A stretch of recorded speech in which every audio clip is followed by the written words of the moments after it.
안녕하세요, 형제자매 여러분. 저는 We Are the Saints의 마이크입니다. 오늘 여기 와서 잠깐 말씀드리고 싶은 주제가 있는데, 유튜브와 디스코드에서 시청자분들과 멤버분들 중 몇 분이 저에게 한동안 물어보신 내용이 있어서요. 잠깐 마이크를 좀 옮기겠습니다. 그리고 그 질문 중 하나는 어떻게 하면 낯선 사람이든 아니면 처음 보는 사람이든 또는 그냥 누구에게든 복음을 전할 때 대화를 어떻게 시작해야 하냐는 것입니다. 그래서 오늘 그 부분에 대해 이야기하라고 주님께서 제 마음에 감동을 주셨습니다. 그래서 오늘은 제가 따를 간단한 개요가 있고, 그리고 주님께서 수년간 제게 보여주신 것들을 제 마음에서 우러나오는 대로 말씀드리려고 합니다. 그리고 몇 가지 아이디어를 나누고 싶어요. 이게 여러분의 영이나 마음에 도움이 될 수 있기를 바라기 때문입니다. 왜냐하면 이런 일이 때로는 조금 긴장될 수 있거든요. 이런 일이 긴장될 수 있어요. 그리고 만약 이런 일이 여러분을 전혀 긴장하게 만들지 않는다면, 즉, 마음이 전혀 두근거리거나 떨리지 않는다면, 어쩌면 그것은 진정으로 누군가를 사랑해서 예수님에 대해 전하고 싶은 마음이 아니라 단순히 다른 이유나 동기에서 비롯된 것일 수도 있다고 생각합니다.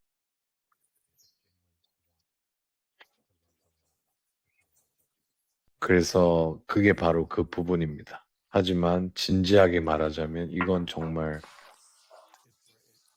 제 경험을 말씀드리자면 저는 이것을 어, 사람들과 대화하거나 다양한 유형의 사람들에게 어떻게 접근할지, 즉 하나님이나 예수님에 대해 어떻게 대화를 시작할 수 있을지에 대한 방법으로 사용하려고 합니다.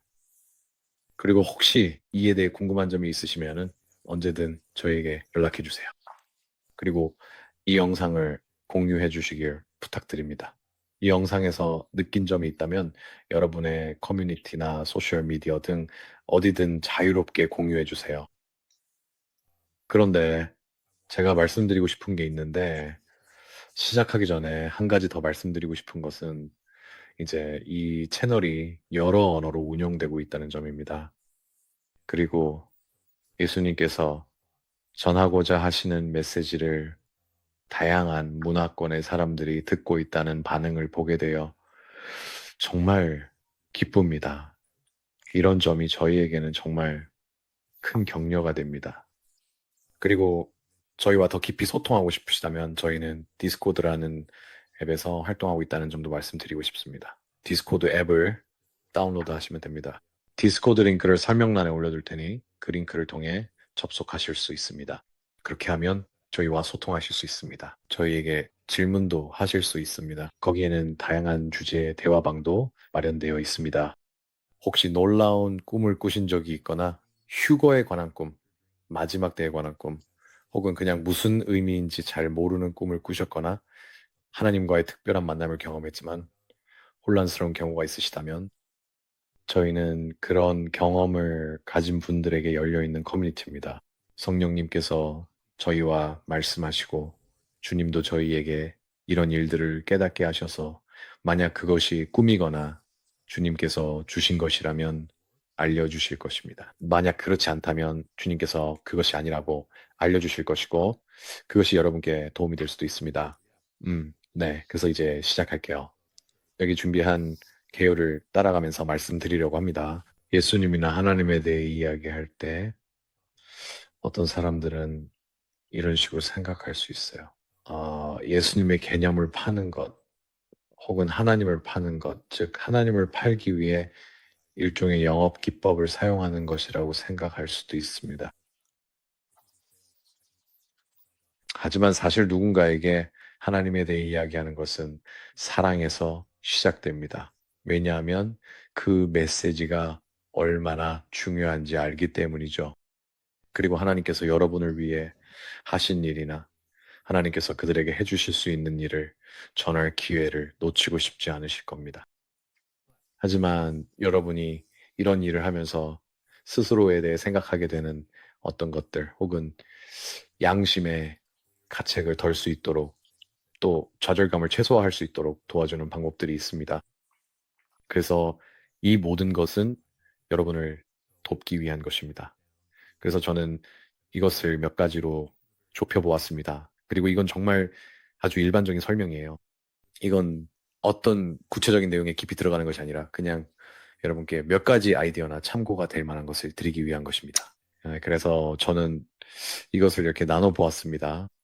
예수님에 대해 누군가에게 어떻게 말하거나 이야기할 수 있을지에 대해 고민해보고 그것을 상황별로 나누어 보았습니다. 그 대상이 가족이든 직장 동료이든 또는 처음 만나는 낯선 사람이든 혹은 노숙자나 길에서 생활하는 어려운 처지에 있는 사람이든 혹은 그들이 그러니까 아주 음 목적 없이 방황하는 사람들이라든지 즉 노숙자나 거리에서 생활하는 사람들일 수도 있습니다.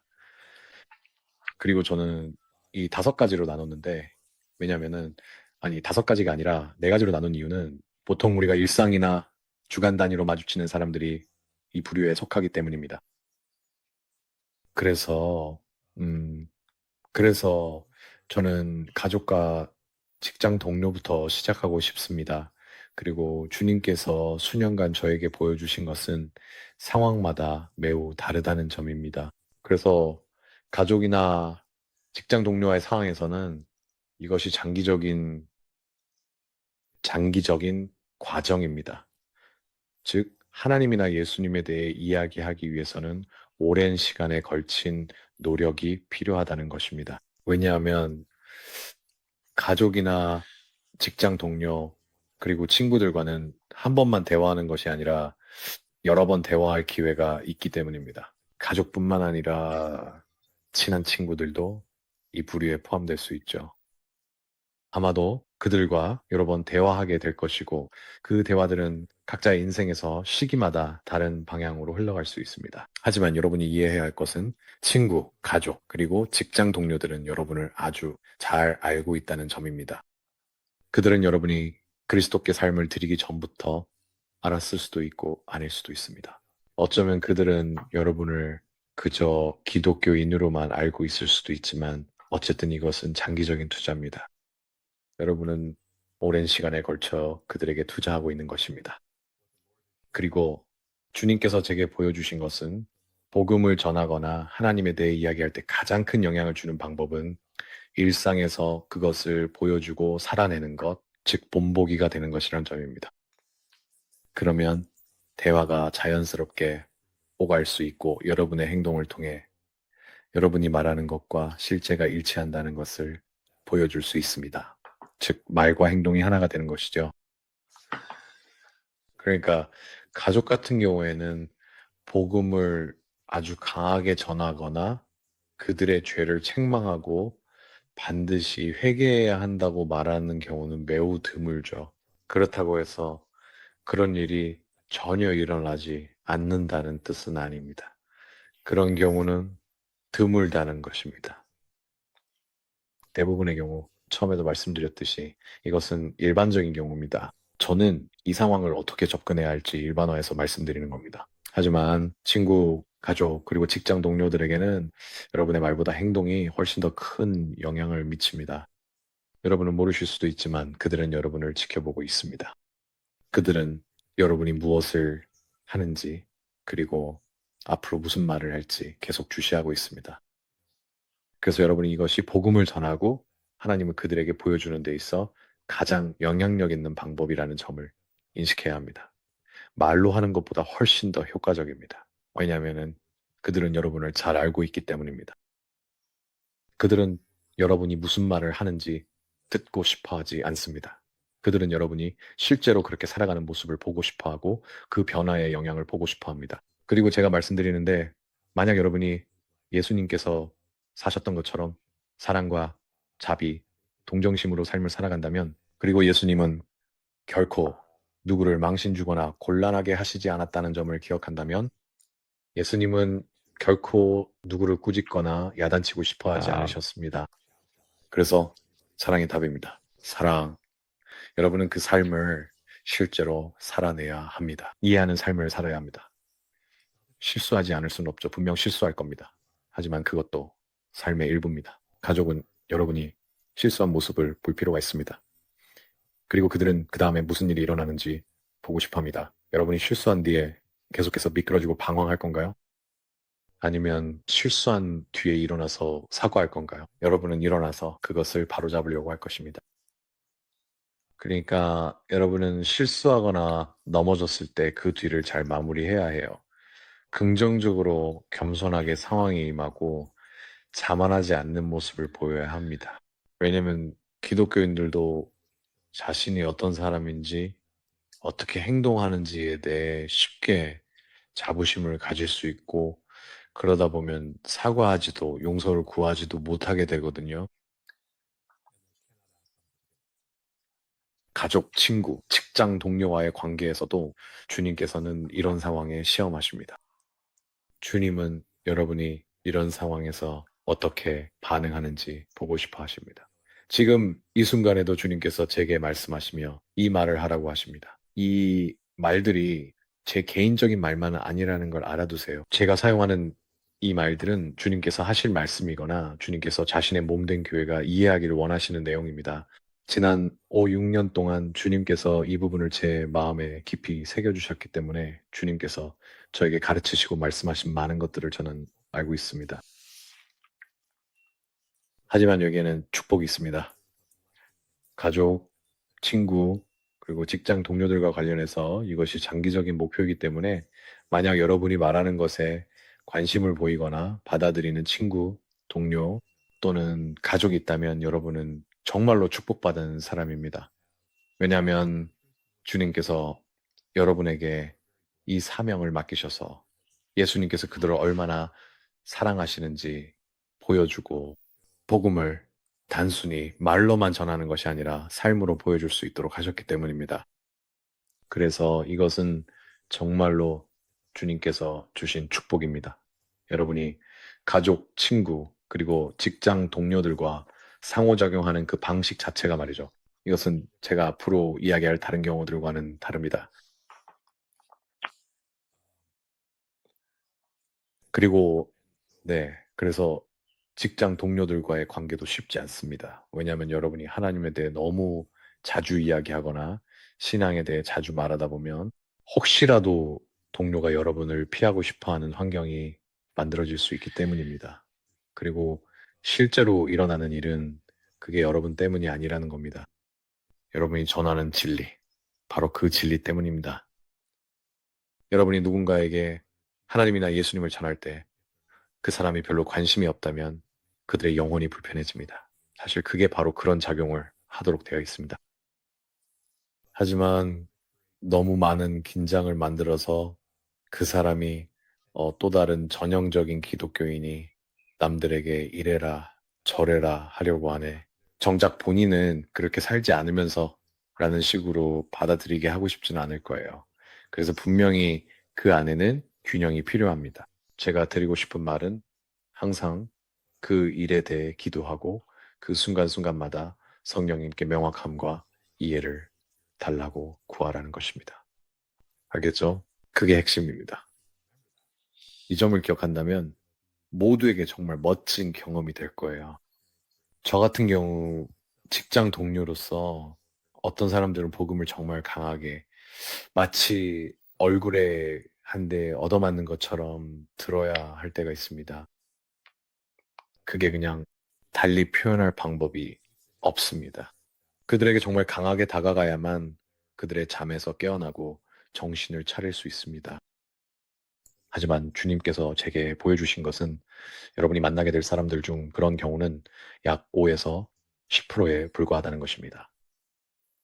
그런 식으로, 그러니까 복음을 누군가의 얼굴에 따귀를 때리듯이 전하는데 아주 능숙한 특정한 신앙의 길을 걷는 사람들, 특정한 전도자들이 있습니다. 하지만 그 방식이 모두에게 해당되는 것은 아닙니다. 그래서 또 한 가지 알아야 할 점은 자신의 역할에 충실하고 자신이 누구인지 주님 안에서 어떤 은사를 받았는지 아는 것입니다. 만약 그걸 모른다면 이 부분에 대해 주님께 구해야 합니다. 왜냐하면 그것이 주님께서 여러분의 삶에 보내시는 사람들, 앞으로 오게 될 대화, 그리고 다양한 만남에 도움이 될 것이기 때문입니다. 그리고 만약 여러분이 이런 상황들을 받아들일 준비가 되어 있지 않다면, 즉, 자신의 은사를 제대로 파악하지 못했다면, 이 모든 것이 더 어려워질 수 있고, 실망하게 될 수도 있습니다. 그래서 이 일에는 단계가 있습니다.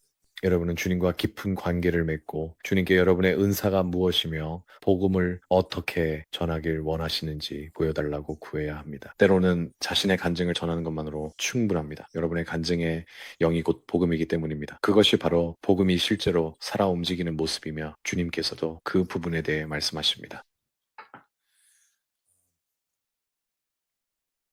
그리고 또 다른 부류는 낯선 사람들인데요. 이제 그 다음 부류로 넘어가 보겠습니다. 그래서 다음 부류는 낯선 사람들입니다. 예를 들어 길거리에서 만나는 사람들처럼 우연히 마주치는 그런 사람들이죠. 그런데 길거리에서 만나는 사람들은 일반적인 낯선 사람들과는 다릅니다. 그 부분을 좀 더 명확히 설명하겠습니다. 만약 여러분이 낯선 사람을 만난다면, 음, 이 경우에는 그 사람을 대하는 방식과 대화하는 방식부터 아주 달라집니다. 낯선 사람들의 첫 번째 특징은 항상 벽이 존재한다는 점입니다. 낯선 사람들과는 늘 그런 벽이 있습니다. 항상 벽이 있는 이유는 그들이 여러분을 모르고 여러분이 누구인지 전혀 알지 못하며 여러분을 신뢰하지 않기 때문입니다. 그렇기 때문에 그들은 즉각적으로 여러분과 소통하고 싶어 하지 않을 것입니다. 그리고 지금 주님께서 제게 말씀해 주시는 건데 특정 문화권들이 있다는 겁니다. 그 원칙을 정말로 지키는 사람들이죠. 내가 당신을 모른다면 나에게 말도 걸지 말고 쳐다보지도 말고 나와 어울리지도 마세요.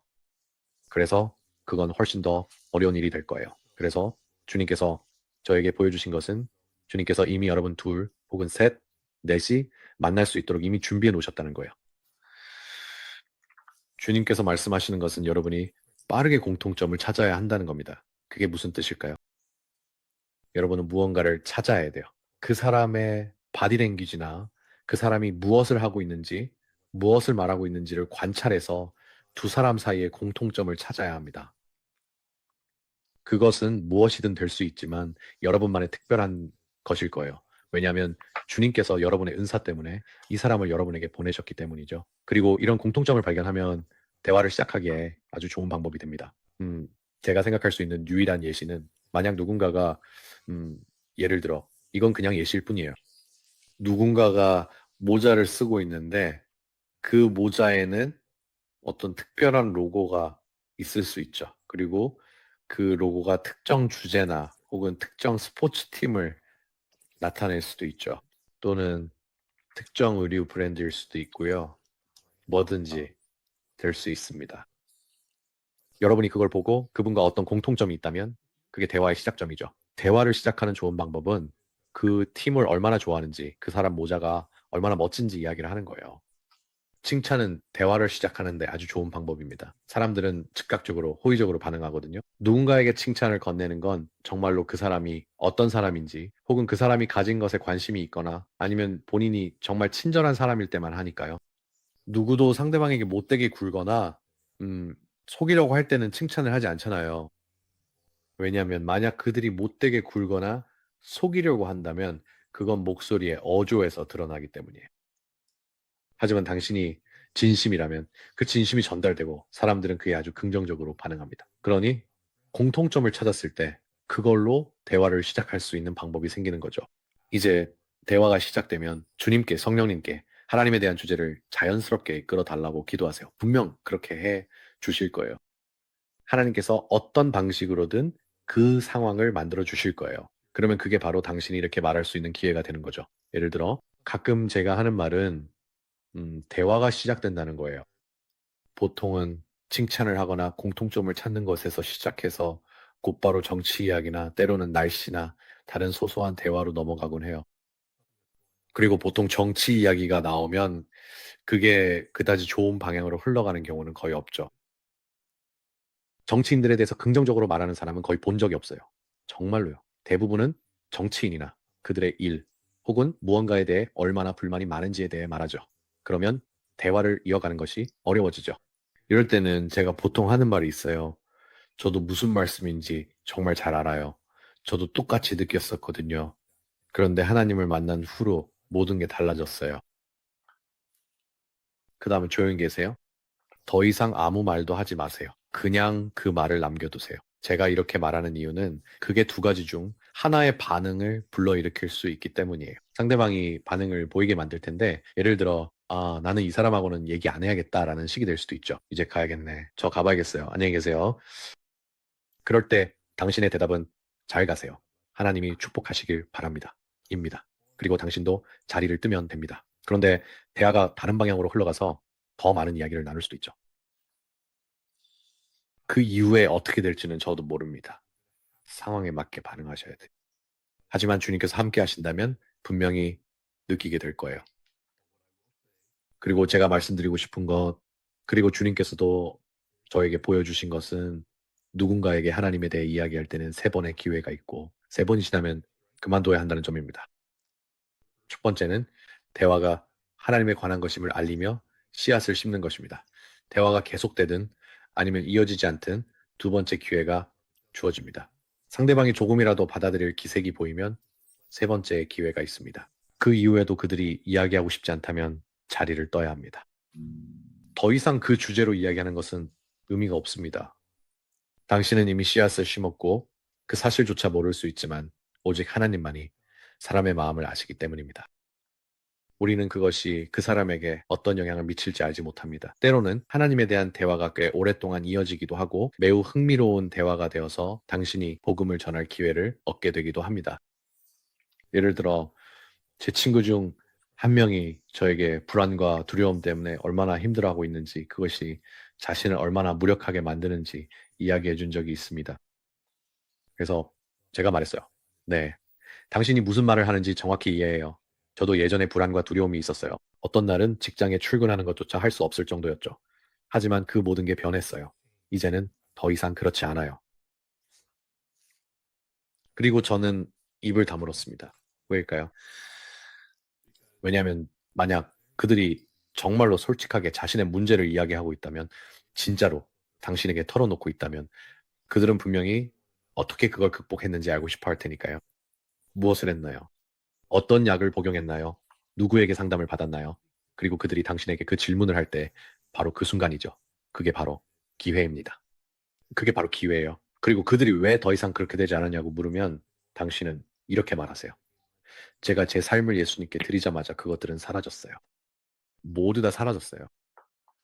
더 이상 분노도 없고 더 이상 두려움도 우울증도 없어요. 예수님께서 그 모든 것을 가져가셨어요. 그리고 대화가 계속될 수도 있어요. 아니면 그렇지 않을 수도 있죠. 하지만 이제 10분 전에는 하지 않았던 하나님에 대한 대화를 나누고 있는 거예요. 그리고 성령님께서 함께 하신다면 성령님께서 함께 하시는 거예요. 그냥 그 흐름에 맡기세요. 자, 이제 이 모든 것을 요약하려고 하는데, 그러기 전에 이제 낯선 사람들 이야기는 여기서 마치고 이제 거리의 사람들에 대해 이야기해보고 싶어요. 노숙하시는 분들이나 거리에서 생활하는 사람이 다가오거나 혹은 그런 사람을 길거리에서 보게 될 때 제 경험상, 그리고 전 세계 어디서나 마찬가지일 거라고 생각하는데요. 거리에서 생활하거나 노숙하는 사람들의 가장 큰 죄책감이나 수치심은 자신들이 마치 투명인간 같다는 것입니다. 자신들이 노숙자이거나 거리에서 생활한다는 이유로, 혹은 마약 중독자이거나 어떤 이유로든요. 그들은 아무도 자신들을 보지 않고 완전히 혼자라고 느끼며, 아무도 자신들과 엮이고 싶어 하지 않고, 아무도 자신들과 대화하고 싶어 하지 않으며 인생에 희망이 없다고 생각합니다. 그게 원수가 그들에게 한 일이죠. 저는 거리의 사람들에게는 조금 다른 방식으로 접근합니다. 저는 그들에게 바로 말합니다. 만약 그들의 얼굴이나 눈을 볼 기회가 있다면 이렇게 말하죠. 봐요. 나는 당신을 보고 있어요. 내가 당신을 본다면 하나님도 당신을 보고 계십니다. 하나님께서 당신을 사랑하시고 당신이 혼자가 아니라는 것을 꼭 전하고 싶어요. 때로는 그들에게 약간의 돈을 주거나 배고픈지 먹을 것, 옷 등 필요한 것이 있는지 물어봅니다. 그리고 그 대화가 거기서 더 이어질 때도 있습니다. 항상 그런 것은 아니에요. 가끔은 그들이 받아들이지 않을 때도 있죠. 제가 하고픈 말은 누군가가 그들을 보고 있고 하나님도 그들을 보고 계시며 하나님이 당신을 사랑하신다고 말하면 그들은 당신의 눈을 바라보고 고맙다고 말한다는 겁니다. 항상 그래요. 때로는 그것이 그들에게 필요한 씨앗이 되기도 하죠. 바로 하나님이 진짜 계시다는 것, 하나님이 당신을 보고 계십니다. 그게 핵심이에요. 왜냐하면 그들이 어떤 일을 겪고 있든 어떤 중독이든 어떤 정신적인 문제든 혹은 그들의 여기 제가 적어 놓은 걸 한번 볼까요? 그들의 인생에 트라우마를 남겨서 그들이 거리로 내몰리게 만든 어떤 것이든 한 번의 대화로는 그걸 극복할 수 없습니다. 알겠죠? 이건 주님께서 직접 일하셔야 하는 부분입니다. 그리고 인생에 더 이상 잃을 것이 없는 사람들, 삶에 아무것도 남지 않은 사람들에게는 음, 때로는 자신이 누구인지에 대해 정말 쉽게 부끄러움을 느끼고 모든 것을 끝내고 싶어 하거나 포기하고 싶다는 생각이 들 수도 있습니다. 그래서 당신이 그들에게 희망을 주는 것이 그들이 그날 일어나서 도움을 구하려고 시도하는지 아니면 그렇지 않은지의 차이를 만들 수도 있습니다. 꼭 복음을 전하는 것이 중요한 게 아니라 하나님께서 그들을 얼마나 사랑하시는지 전하는 게 중요하고 복음은 나중에 다른 누군가를 통해 전해질 수도 있습니다. 바울도 우리 중 한 명은 씨를 뿌리고 또 다른 한 명은 물을 주지만 그 흙에서 자라게 하시는 분은 하나님이라고 말합니다. 우리가 하는 것이 아닙니다. 하지만 우리는 우리 역할을 해야 합니다. 그리고 전에 말했듯이 말씀드리겠습니다. 예수님께서 우리에게 하라고 하신 1%만 우리가 하면 나머지 99%는 예수님께서 책임지실 것입니다. 양떼 이야기처럼 예수님께서는 한 마리 양을 찾기 위해 99마리 양을 두고 떠나십니다. 그런데 우리가 그 한 마리를 하면 예수님께서 99마리를 찾아가실 것입니다. 이 점을 한번 생각해 보세요. 복음을 전하는 것은 그들에게 죄인이라고 말하고 회개하지 않으면 지옥에 간다고 말하는 것이 전부가 아니라는 것을 생각해 보세요. 그런 이야기는 대화가 더 진행된 후에 할 수도 있고 꼭 처음부터 말할 필요는 없습니다. 왜냐하면 많은 경우에 사람들은 이미 그 사실을 알고 있기 때문입니다. 그들은 이미 자신이 죄인임을 알고 죄책감을 느끼며 희망이 없고 지옥에 가야 한다고 생각하며 실제로 그렇게 살아갑니다. 그리고 우리가 그들에게 다가가서 하나님의 사랑을 먼저 보여주지 않고 그런 똑같은 말을 한다면 그 말은 한 귀로 듣고 한 귀로 흘려버릴 뿐입니다. 그들은 그런 말 싫어합니다. 안 들을 겁니다. 당신을 그냥 불신지옥 예수쟁이라고 생각할 거예요. 당신도 그들을 쓸모없는 자들이라고 말하는 예수쟁이들과 다를 게 없어요. 예수님은 그들에게 그들이 쓸모없는 존재가 아니라는 것, 그리고 그들을 사랑하신다는 것을 전하기를 원하십니다. 알겠죠? 그러니까 다시 정리하자면 친구, 가족, 그리고 직장 동료들에게 다가가는 것은 장기적인 투자입니다. 이것은 며칠, 몇 달, 몇 년에 걸쳐 이루어지는 일입니다. 그리고 여러분이 꼭 기억해야 할 것은 말보다 행동이 더 큰 힘을 가진다는 점과 사람들이 여러분이 실수하거나 위선적인 모습을 보이지 않는지 지켜보고 있다는 사실입니다. 그리고 이것은 다릅니다. 다른 사역입니다. 복음을 전하는 또 다른 방식이죠. 그리고 낯선 사람들의 경우에는 그 벽을 허물 수 있는 방법을 찾아야 합니다. 그 벽들을 허물어야 합니다. 가장 좋은 방법은 공통점을 찾아서 그 벽이 무너지게 하는 것입니다. 3번의 기회가 있습니다. 3번 실패하면 그만두세요. 하나님에 대해 3번 시도해 이야기하려 했는데 상대가 거부하면 그냥 넘어가세요. 여러분 잘못 아닙니다. 이건 여러분이 복음을 전하는 방식과는 아무 상관이 없습니다. 더 이상 시간을 낭비하지 마세요. 나중에 다른 상황에서 주님께서 그 문제를 다루시도록 맡기세요. 정말로 지금 여러분이 겪고 있는 그 만남이 지금 당장은 아니더라도 나중에는 분명히 의미가 있을 것입니다. 알겠죠? 그러니 이 일로 자신을 자책하지 마세요. 지금 주님께서 저에게 말씀하시며 여러분에게 이렇게 알리길 원하십니다. 여러분 중에는 누군가와 대화할 기회가 있는데 두려워서 하지 못하는 분들이 있습니다. 주님께서는 여러분이 두려워하는 것을 보고 계십니다. 집에 가서 주님께 이렇게 말씀드리세요. 주님, 오늘은 제가 충분히 강하지 못했지만 내일 다시 한번 기회를 주시고 힘을 주신다면 그 사람에게 이야기하겠습니다. 아니면 다른 누군가에게요. 주님께서는 그것을 귀하게 여기십니다. 그런 태도와 여러분, 마음의 자세를 주님께서는 존중하십니다. 주님께서는 여러분이 어떤 사람인지 이해하십니다. 여러분이 두려워한다는 것도 알고 계십니다. 여러분이 긴장한다는 걸 이미 아십니다. 주님께서는 그것 때문에 여러분을 정죄하지 않으십니다. 원수가 여러분을 정죄합니다. 마귀는 여러분이 그 사람에게 다가가지 않았다는 이유로 얼마나 형편없는 그리스도인인지를 속삭입니다. 먼저 두렵게 만들고 그 다음엔 정죄하는 것이죠. 그게 바로 그의 수법입니다. 그게 그가 하는 일입니다. 더 이상 거기에 속지 마세요. 주님께 나아가 그 상황을 위해 기도하고 또 한 번의 기회를 달라고 기도하며 그것을 해낼 수 있는 힘을 달라고 기도하세요. 주님께서 기뻐하실 거예요. 여러분을 사랑하시니까요. 정지하지 않으십니다. 여러분이 주님과 함께하게 될 때까지 여러분이 걷고 있는 이 길은 여정입니다. 그리고 매일이 새로운 날이에요. 알겠죠? 거리에서 만나는 사람들의 경우에는 또 다른 접근이 필요합니다. 그들도 자신에게 가치가 있고 누군가가 자신을 보고 있다는 것을 알려줘야 합니다. 여러분이 다가갈 때 그들은 여러분에게 보이고 또 하나님께도 보입니다. 그리고 이것이 여러분이 어떻게 해야 할지에 대한 약간의 틀을 잡는데 도움이 되길 바랍니다. 그리고 가장 중요한 것은 만약 잘 되지 않더라도 자신을 자책하지 마세요. 여러분은 또 다른 기회를 얻게 될 것이고 주님께서는 여러분이 누군가와 이야기하지 못했던 그 기회를 사용하셔서 다른 누군가와 이야기할 수 있도록 하실 거예요. 알겠죠? 그래서 그것을 전하고 싶었어요. 여기서 메시지를 마치려고 합니다. 정말 훌륭한 주제였어요. 여러분도 저처럼 이 메시지를 통해 축복받으셨길 바랍니다. 또한 다양한 상황들이 있어서 사람들이 그런데 이런 경우는 어떡하죠? 라고 물을 수 있죠. 그런 것도 저희가 이야기할 수 있습니다. 디스코드에서 이야기해도 되고 이메일을 보내시거나 다른 방법으로 연락 주셔도 괜찮아요. 하지만 이건 특정 상황별로 어떻게 다루는지에 대한 일반적인 아이디어일 뿐입니다. 그리고 주님께서 저에게 3번의 기회를 주는 규칙이 정말 중요하다고 보여주셨는데 그걸 지키지 않으면 진정성 있게 보이지 않기 때문입니다. 그런데 어떤 경우에는 가끔은 멀리서 봐도 알 수 있는 주님께서 저 사람은 정말 힘든 시간을 보내고 있다고 말씀해 주시는 그런 사람에게 다가가서 그냥 그 사람에게 내가 사랑한다고 말해주기도 해요. 가끔 완전히 모르는 사람에게 다가가 이렇게 말해요. 하나님께서 저에게 당신에게 전하라고 하셨어요. 하나님이 당신을 사랑하고 당신 상황을 보고 계시며 그를 신뢰한다면 그 상황에서 벗어나게 해주고 싶어 하신대요. 그리고 자리를 떠요.